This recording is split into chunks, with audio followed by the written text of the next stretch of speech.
Le projet ambitieux soutenu par la métropole de réseau d'initiatives publiques en fibre optique dédié aux acteurs économiques est un sujet épineux pour certaines communes de notre métropole.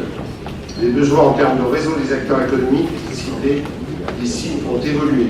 C'est devenu une réelle nécessité pour les petites et moyennes entreprises et pour les administrations d'avoir une offre financièrement intéressante tout en ayant un service de qualité. C'est dans le but de pallier aux insuffisances en réseau et services destinés aux acteurs économiques que ce projet a été conçu initialement. La métropole de Lyon a constaté de nombreux écarts avec les dispositions du contrat identifiées. Retard dans la réalisation des études de conception et de construction par rapport aux jalons contractuels, non-conformité dans la réalisation du déploiement, retard pour accorder les clients finaux, carence visible par les opérateurs usagers, les clients finaux et les communes. Suite à ces écarts, des mesures ont été prises, des négociations ont été menées afin d'y remédier. Je tiens ici à saluer les efforts de vice-président Mme Debienceau, de M. Gérard Claise et des équipes de la métropole qui ont abouti à des résultats satisfaisants à l'issue de ces négociations.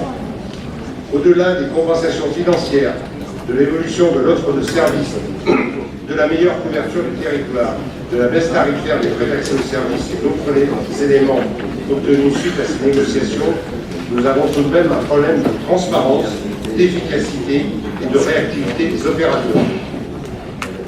Il s'agit ici d'un projet qui aurait dû être déployé en 27 mois et terminé le 12 janvier 2018.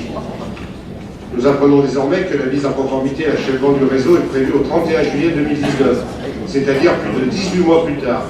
Cela représente un vrai frein au développement des entreprises en attente de ce projet et une perte dans leur productivité par carence des opérateurs. Parallèlement, sur l'aspect développement de la fibre optique, hors de la délégation de services publics, je souhaite souligner ici l'absence totale d'information par les opérateurs et l'opacité des opérations en direction des communes, où ainsi il est difficile de renseigner nos concitoyens sur la mise à disposition de la fibre. Je peux en témoigner pour la commune de Saint-Gilles-Laval et de nombreux élus ici qui ont le même problème, comme mon collègue Jean-Luc Tapassano, maire d'Égrigny, qui a même écrit plusieurs fois sans aucune réponse de l'opérateur. Ce problème impacte directement les auto-entrepreneurs et les personnes en télétravail. Ces personnes représentent aujourd'hui une composante grandissante de l'emploi et de l'activité économique que la métropole doit prendre en compte.